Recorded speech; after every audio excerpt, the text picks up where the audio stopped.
L'Aveyron, territoire de montagne au contrefort du Massif central, un climat continental en hiver et méditerranéen en été, abonné aux températures négatives l'hiver et aux sécheresses l'été.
Au nord du département, ce sont les vaches allaitantes et les vaches laitières qui dominent.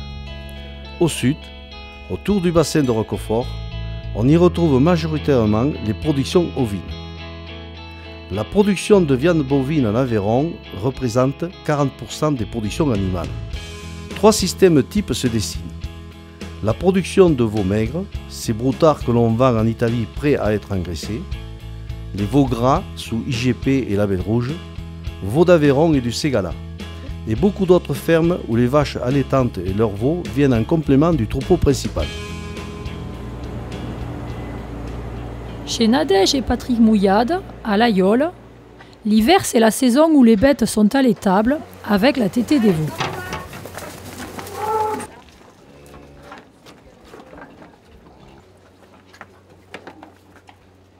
Nous sommes au mois de janvier, les animaux sont dedans. Les vélages ont commencé et là, matin et soir, on les appâture, quoi. Bon, là, on est dans des étables traditionnelles de la région. Les animaux sont attachés. Mais oui, elle est de 71, alors bon. Elle est encore, à l'époque, elle était moderne. Maintenant, elle est encore assez fonctionnelle. Mais bon, il a fallu faire des... Je vais aller de l'autre côté. Oh, oui, ça fait plus de 100 ans que la ferme... et à la famille, quoi. Il y en a assez au fait parce que je discute. Mais Alors nous on distribue aux vaches que du foin. La ration de base c'est le foin. Ben là c'est les premières vélées, les primipares, on a le temps, on les fait véler avant les autres. Comme ça on a le temps de s'en occuper. Elles ne sont pas stressées, elles ont confiance en nous. Et je pense qu'une vache qui est sans stress, qui a confiance en son éleveur, eh ben forcément ce sera une belle reproductrice. Je dois le garder pour pas qu'il aille chez Hermine, parce que c'est pas sa mère, quoi. C'est tout. C'est tout simple. L'avantage des animaux comme ça dans des étables entravées par rapport à nos systèmes, c'est qu'on a des bâtiments beaucoup moins grands et isolés. Dans l'ouest du département, à Sainte-Croix, pour la famille Cabrit, la tétée des veaux, c'est tous les jours. Viens. Ça, c'est le travail du quotidien, matin et soir. Voilà, c'est la tétée. Donc, on rentre les vaches tous les jours. Bon. Et puis, une fois le matin, une fois le soir, et voilà.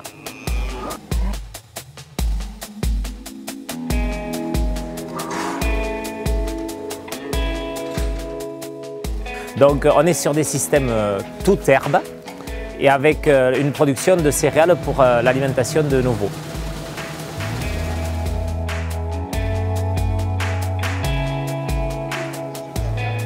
On a un besoin de pratiquement 7 mois de stock pour alimenter nos animaux dans les périodes où le pâturage ne suffit plus. Et dans le sud, ce n'est pas la tétée des veaux qui occupe la famille Blanc, mais la garde des brebis et le broyage des cailloux. Ici, on a un sol très caillouteux, qui nécessite de ramasser les pierres. Et nous, on a la chance, c'est qu'il y en a beaucoup, mais elle se broie. Mais ça coûte les yeux de la tête de travailler la terre ici maintenant. Vous l'avez vu là-haut, on ratelle, on endaine des pierres, on les broie, mais ça, on va s'arrêter. Là c'est le gros souci ici maintenant.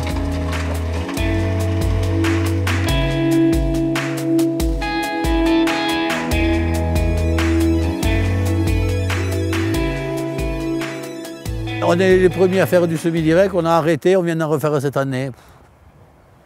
Et je crois que sur des terrains argilo-calcaires comme ça se dame à force d'en faire. Il a essayé des nouvelles techniques là, de faire des couverts végétaux avec des radis, des trucs qui... On verra, il a essayé ça cette année.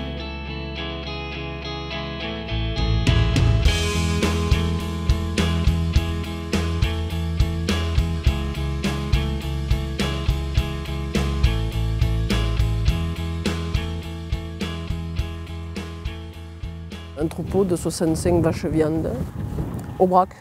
Ça valorise des parcours et notamment les sous-bois où l'herbe n'était pas pâturée. On n'a pas de stabus, elles veillent toujours dehors. Elles sont sur des grandes surfaces, il y a des abris, des buis. Elles passent très bien l'hiver dehors. On a 45 primes PME-TVA, plus après la vente des veaux. Il y a zéro frais parce qu'elles sont en plein air toute l'année.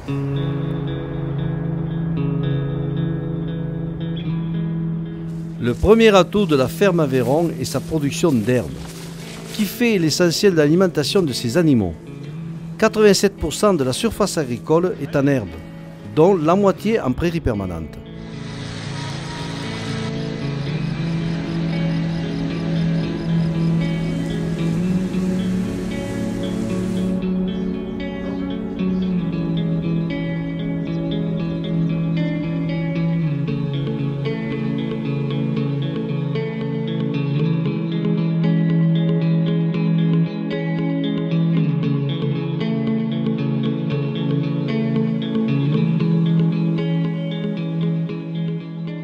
Sur l'Aubrac, la famille Mouillade fait paître ses vaches en estive pendant 5 mois d'été. Chaque vache a son nom. Alors là c'est Baïs, là on a Armade, là on a France, là on a Valse. En fait on est un peu sentimental peut-être avec nos bêtes. Voilà, tout l'été elles sont ici à pâturer, ce qui préserve les prairies qu'on a autour de la maison, puisqu'on va les faucher et faire du foin pour l'hiver.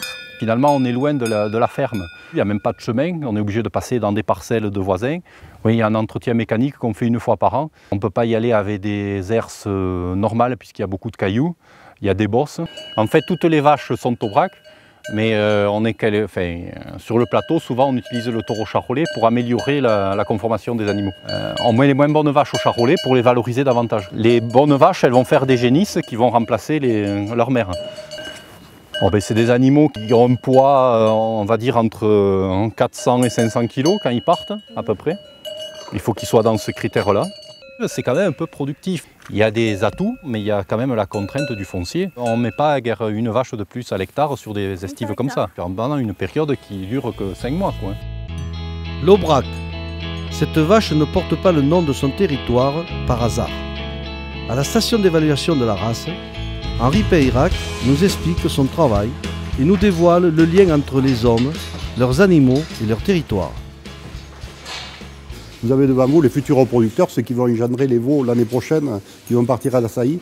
Et l'alimentation de cette rue est quasiment basée à 80-85% exclusivement sur du foin. Pourquoi du foin? Parce qu'on veut faire de la croissance, mais on veut le faire avec des fourrages grossiers.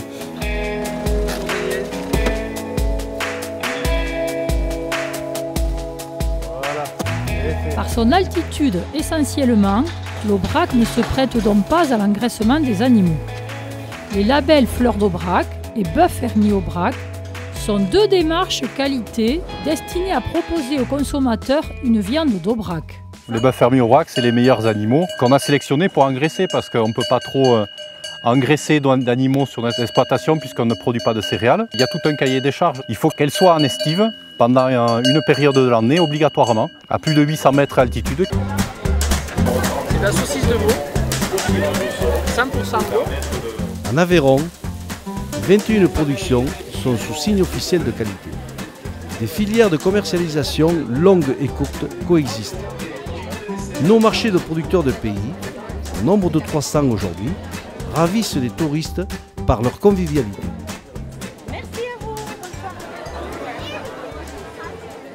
Chez la famille Cabrit, à côté des veaux d'Aveyron et du Ségala, il y a un atelier canard et c'est Marie-Pierre qui s'en occupe. On vend qu'à du particulier. C'est la vente directe, hein. Voilà. Et ça marche bien?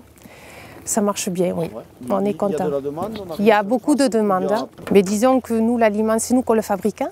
Avec vos céréales? Avec nos céréales. Hein. D'accord, qui sont produites sur l'exploitation. On s'est posé la question donc d'arrêter cet atelier-là de canard gras, parce que c'est demandeur de beaucoup de main-d'œuvre et tout ça.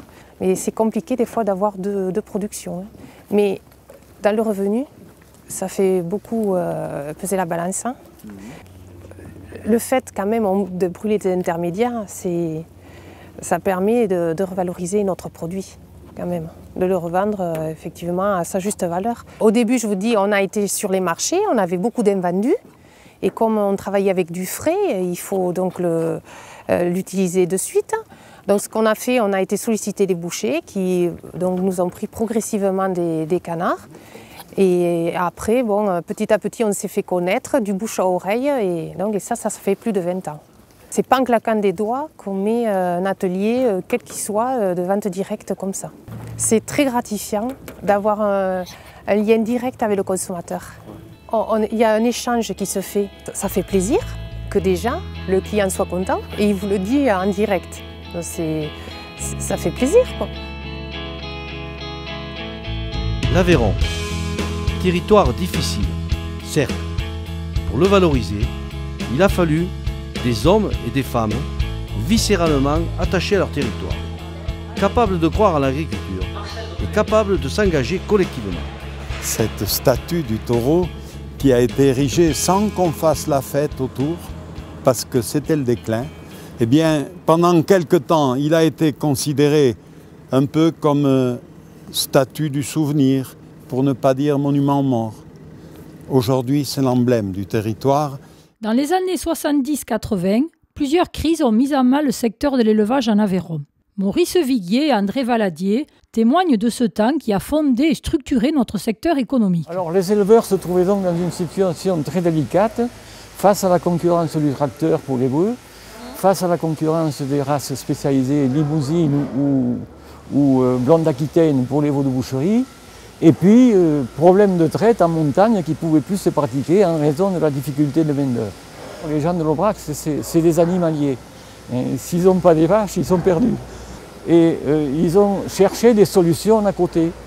Alors, en essayant d'utiliser des vaches Aubrac avec des croisements. Et alors là, on a eu des résultats sensationnels.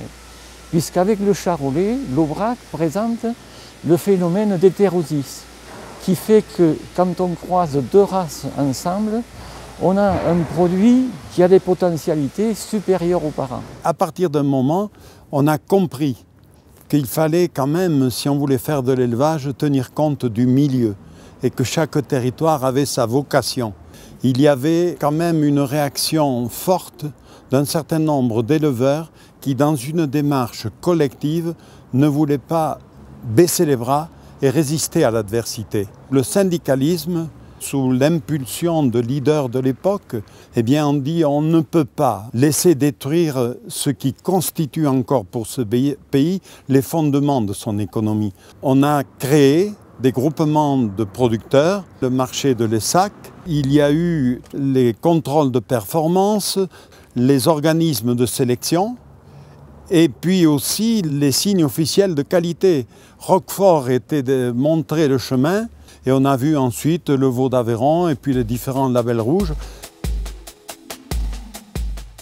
Alors il y a un groupe d'agriculteurs qui a réfléchi pour essayer de mettre en place une organisation. C'était pas facile. Et on est parti sur une création de coopérative. On a mis en place cette SEMA qui a regroupé au départ une cinquantaine d'éleveurs seulement. Et puis progressivement, elle est montée pour représenter sans doute aujourd'hui 350 ou 400 adhérents. On ne peut pas dire que les Aveyronnais, non-Aveyronnais, n'avaient pas l'esprit groupement. L'ambition de l'Aveyronnais et son plaisir, c'était souvent de négocier le bout de gras avec le marchand. Il n'était pas souvent gagnant, mais il avait le plaisir d'avoir discuté. Et ça, avec le groupement, on ne l'avait pas. Et il fallait faire confiance.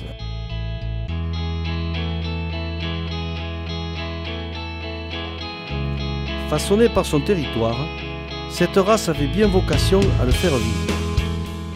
En 2019, il y a eu une volonté de faire un plan de relance. Et donc, à ce moment-là, on a créé l'Union Aubrac. Et aujourd'hui, voilà, on est en plein essor avec une race qui aujourd'hui représente 180 000 vaches sur le territoire national, avec une progression de 3 à 5% par an. Cet élevage un tout petit peu nature interpelle les consommateurs et fait que la viande Aubrac aujourd'hui se vend bien sur le territoire national, mais aussi de plus en plus intéresse, on voit sur le pays du Maghreb, on voit sur l'Italie, où elle a une forte progression et on arrive à des prix qui sont quasiment équivalents aux grandes races allaitantes françaises. Une vache Aubrac génère en moyenne 1 000 € de produits bruts par an. Si on multiplie par 180 000 vaches, on voit à peu près la puissance économique que ça peut représenter. L'aspect tradition, l'aspect folklore, c'est très beau, mais c'est de la valeur ajoutée qu'on amène sur un territoire difficile. Et je ne sais pas si avec une autre race que celle-là, on arriverait à apporter autant de valeur ajoutée. Si dans le nord du département, l'esprit du collectif a convaincu, l'histoire du veau d'Aveyron et du Ségala témoigne, elle aussi, de cet esprit d'équipe. La production de veau d'Aveyron, effectivement, c'est une production ancestrale, mais par contre, la mise en place des signes officiels de qualité et de la démarche de l'interprofession ne sont pas si vieux, parce que ça date des années 90. Et en fait, c'est un groupe d'éleveurs dont on a eu la chance de faire partie au départ, puisque nous on était jeunes agriculteurs, on sortait de l'école. C'est tout naturellement que les choses se sont structurées au sein de l'interprofession et après des organismes économiques pour mettre ce veau-là en marche. Aujourd'hui, la filière de veau d'Aveyron et de Ségala est une filière qui se porte bien, puisque c'est aujourd'hui un petit peu plus de 650 éleveurs qui sont fédérés dans la démarche pour produire un petit peu plus de 30 000 veaux sous cahier des charges. Des éleveurs qui vont dans les magasins pour expliquer le pourquoi de cette démarche-là et aller tout simplement retraduire ce qu'ils vivent au quotidien, la tétée des animaux, l'élevage des mers, le pâturage pendant les périodes estivales et tout ce qui fait notre quotidien. Le consommateur aujourd'hui est en attente de ces vérités-là. Aujourd'hui, nos fermes sont familiales et nos productions sont diversifiées. Les actifs sont nombreux, notre tissu rural encore dense, et notre agriculture est à la base d'une activité économique importante. Nos productions représentent 920 millions d'euros, dont 190 millions sont réalisés à l'export. Nous avons la chance d'avoir ici 4 abattoirs et 530 entreprises agroalimentaires, faisant vivre elles-mêmes 5000 familles. L'agroalimentaire représente 2,5 milliards d'euros, soit un tiers du chiffre d'affaires de l'Aveyron, et un actif sur 3. Cet esprit collectif, qui a été le ciment de nos filières économiques, est aussi ciment de notre syndicalisme. Marcel Bruel, Raymond Lacombe, Eugène Alexandre nous ont transmis leur engagement. La force syndicale aveyronnaise, c'est représenté par déjà 6500 adhérents, 250 syndicats locaux, mais tout ça, c'est au service d'un collectif. Cet esprit collectif, volontaire et familial, nous y sommes attachés. Les filières économiques que nous avons construites font vivre un grand nombre de familles et font rayonner l'Aveyron.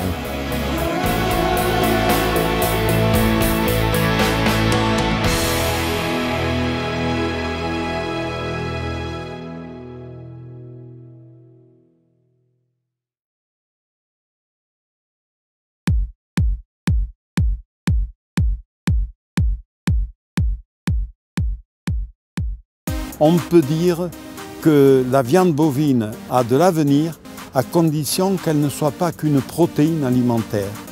Moi, je peux dire que j'ai eu de la chance quand je me suis installée. Donc, on m'a donné la possibilité d'avoir un statut d'agricultrice d'emblée. Aujourd'hui, il y a des femmes dans l'agriculture, enfin, qui étaient dans l'agriculture et qui ont travaillé, qui n'ont pas été reconnues et qui, en plus, aujourd'hui, une retraite de misère. C'est l'avantage de l'inconvénient, c'est que chez nous, on n'a pas le choix.